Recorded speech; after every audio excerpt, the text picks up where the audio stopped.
My dad was a public speaker, and as a child, I was inspired. He'd come home, he'd be like, "Oh, that was so great." And I was like, "Oh, I've got to do this one day." But I got up on the stage and my voice started peaking up so high. I actually lost my voice. I couldn't talk. And I was like, what is going on with my body? What is happening here? So that set me on a path to understand how the body regulates itself, what's going on in the mind that prevents us from showing up with the presence that we want in situations. And neuroscience, psychology, 20 years of coaching leaders to stand in front of the United Nations or media or whomever.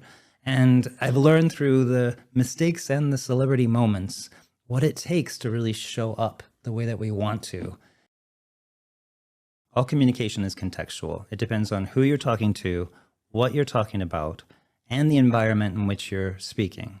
And so when I'm working with a client, we have to find out what are those three variables and how does that impact the way they've been conditioned to show up in those three situations. We all have certain conditioning from our youth, from our experience, what we see rewarded or punished as we're growing up, that causes us to want to show up a certain way. I had the pleasure of coaching a presidential candidate. I was so intimidated going into that room.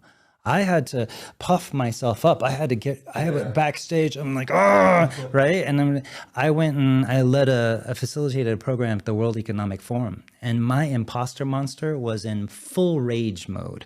And I had to have my coach me up so that I could walk in with that sort of like gravitas that I needed to be in that room. And so when I'm working with a client and getting them ready for an event, we're going over how comfortable they feel with their content, the audience, and the space. Finding out what the triggers are that's keeping them from being 100% authentic, taking that risk, being vulnerable in that situation so they can speak their truth and truly inspire people from an authentic place. It's the doorway of communication. Okay. That's how we find out what's going on. It's really about beliefs. Okay. What are our beliefs about ourselves?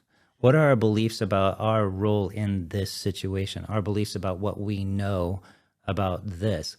That's what's going to guide the way that we show up. So my goal is to figure out while I'm watching somebody, where is it that they're dropping? Their energy drops, they look away, the telltale signs where I can say their confidence dropped. We explore it. What's behind that? Once we unpack what's actually preventing them from showing up, we're able to create an environment where they can speak their truth in any audience. Confidence is a trigger word for a lot of people. What does confidence mean? Confidence does not mean having all the answers, always being a solid voice in the room. It means being present. You can coach confidence by keep bringing the person back to their authentic self. What's going on for you right now? Where is the energy in the body? How connected to you are you with your body right now as you are communicating? That's what brings confidence. If I start going into head, I lose it. If I get lost in overwhelm, I lose it. But if I can stay connected to my body, that's where the confidence can build and come up naturally. Physicality is going to be your first avenue, right? If you use your body, you're going to get there faster. But it takes effort. It takes reps. And it takes courage to get up and make mistakes so that they can learn from the mistakes, learn about themselves, and learn how they can keep going forward. Confidence also means saying, I don't know, but I'll find out and carry this forward. One of my earliest coaches that I worked with said, now look, whenever you're working with men, never use the word confidence. Use the word comfort. Because it's a trigger word and they'll get upset. Women, they don't have a problem with saying confident because they're not attached to it. When I am coaching anybody, any gender, I will offer that confidence is where comfort meets authenticity. When can you be authentic and feel comfortable with what you're speaking, who you're speaking to, and the environment in which you're speaking? That's confidence. To get somebody from not feeling confident to confident, it's going to be different for every person. I need at least 3 to 6 months of working with them. We need to try them out in different contexts to see where they find resistance.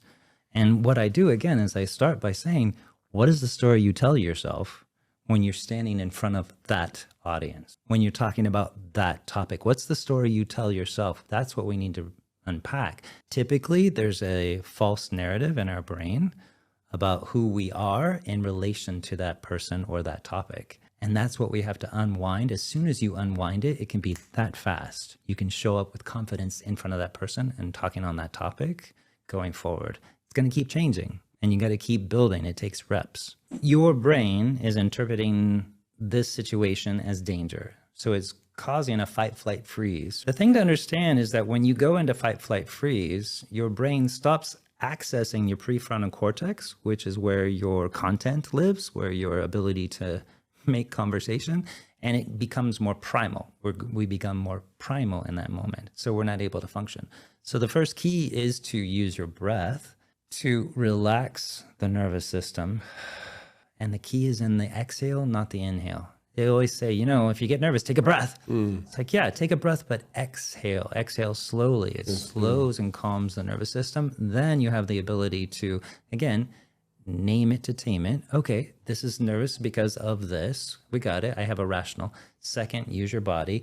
Third, what's your next step? That's all it is. Find your next step and move forward. Modulating or regulating the nervous system comes through training. So when I'm working with somebody who's going to go speak in front of the United Nations, we're not going to sit like this and say, okay, let's practice. No, I'm going to have him get up and do 20 jumping jacks, 10 push-ups, and then deliver his first line when he's out of breath, when his body is physically already in that heightened state, and he's able to regulate and deliver that line. Learning to train yourself, that is where the body and the voice will align so that they can come across with presence. Fight, I got a surge of energy, and the only way out is to beat my way out. There's flight, I'm going to run away. Or freeze, which is the possum. I'm just going to stop and hope they don't see me or call on me. God, just please don't call on me right now.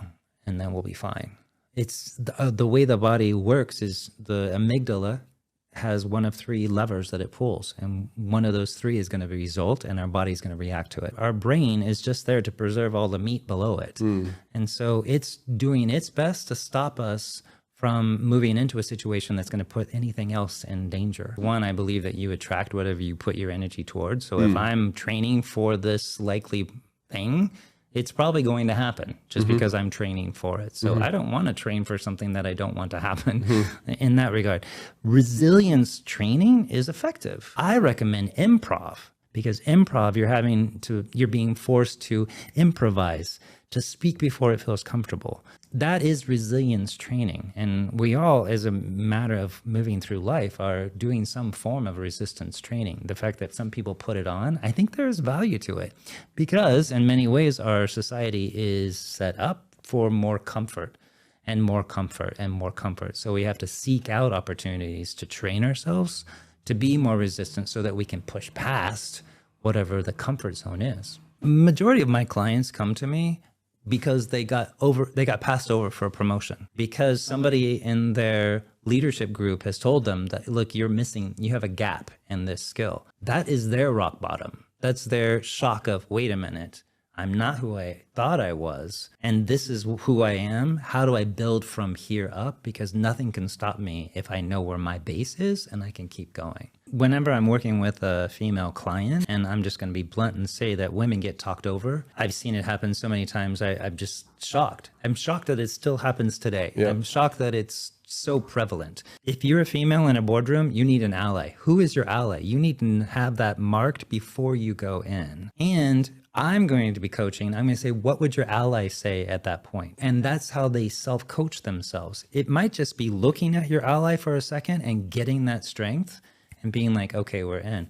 The second part of that is name the 5 people who embody what it is that you want to have. Name the 5 people that embody the thing that you wish to achieve, accomplish, be. And what are those things? List them out. If you're able to spot it, you've got it. Spot it, got it. If I can see that person has the ability to do this, that means I have the ability to do it in my life as long as I focus and try with courage, make it happen. So know your allies and have your list of 5 that are embodying who you want to be or become, and what are the elements that they're exhibiting that you want to exhibit as well eventually. For me, one of them is Obama.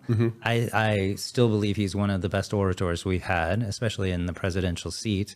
His ability to hold a room, hold the pause, clearly, concisely communicate very data-rich content, but make it relatable to whatever audience he's speaking to me is like, it's inspiring. So when I hold that and I know exactly what it is, that's kind of my North Star. Just generally, men are taught to show up always ready for the fight, not afraid. Yeah. And the truth is, we all know that there is fear aligned with the human condition. And we tend to respect more those people who are able to name it and then keep going. So the leader, the male who stands in front of the room and says, well, I don't have all the answers here, but this is what I believe. This is what we know, and this is what we don't know. And this is what I think, and this is how I believe we should move forward. That's the leader that people fall in behind. Not the one that's always just showing up with bravado and all that. I would offer, though, we live in an age where you're not allowed to apologize. Men are not allowed to say, I'm sorry. I was wrong. The media is honed in and blows up those kinds of things. So for an authentic male to speak their truth without capitulating to what happened is a fine line to walk upon. Strength and suppression. Like, where do I show strength? Where do I suppress my fear? Where's the fine line between the two? I think it's about getting up and saying, this is what we know. This is what we don't know. And here's what I would recommend that we do. Because it doesn't come across with an inauthentic, I'm not afraid of this. It comes across with a clear-headed, here's a path.